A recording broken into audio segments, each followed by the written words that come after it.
आत्मनिर्भरता की ओर तीव्रता से अग्रसर भारत की औद्योगिक प्रगति का एक महत्वपूर्ण स्तंभ हैं हमारे एमएसएमईज, यानी सूक्ष्म, लघु और मध्यम उद्योग,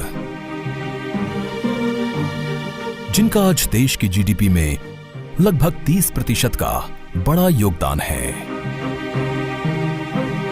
इन्हीं एमएसएमईज की कार्यकुशलता को सुधारने के लिए भारत सरकार के एमएसएमई मंत्रालय ने एमएसएमई कम्पेटिटिव लीन स्कीम का शुभारंभ किया है। आसान भाषा में समझें तो लीन का मतलब है दुबला या पतला होना, यानी शरीर में से अनावश्यक फैट को निकालकर उसे स्वस्थ और तंदुरुस्त रखना। बस इसी उद्देश्य को उत्पादन प्रक्रिया में सम्मिलित कर नॉन वैल्यू एडेड एक्टिविटी को घटाकर संस्थान को ज्यादा से ज्यादा कंपेटिटिव व प्रॉफिटेबल बनाना लीन का मुख्य ध्येय है। प्रमुख तौर पर लीन एक सुनियोजित कार्य प्रणाली को स्थापित कर पूर्ण रूप से वेस्टेज को कम करने का प्रयास करता है। मैन्युफैक्चरिंग यूनिट को स्थायित्व देने के लिए लीन 2 आधारभूत स्तंभों जस्ट इन टाइम यानी JIT और जडोका का प्रयोग करती है।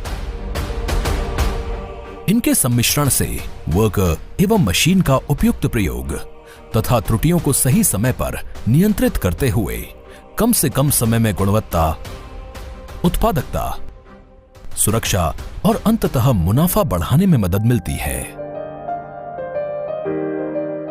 लीन के अंतर्गत जहां जापानीज 3M कॉन्सेप्ट मुडा, मुरा, मुरी के परिपालन से उत्पादन को संतुलित किया जाता है, वहीं इसमें 5S, कानबान, पोके-योके, सेल्युलर लेआउट इत्यादि जैसे कई टूल्स भी हैं जिनका प्रयोग आज दुनिया भर में किया जाता है। भारत सरकार द्वारा चलाई गई एमएसएमई कम्पेटिटिव लीन स्कीम के अंतर्गत 4 से 10 इकाइयों का ग्रुप बनाकर 3 चरणों में यानी बेसिक, इंटरमीडिएट, एडवांस लेवल पर लीन सलाहकार की मदद से 18 महीनों में लीन तकनीकों को कार्यान्वित करते हैं।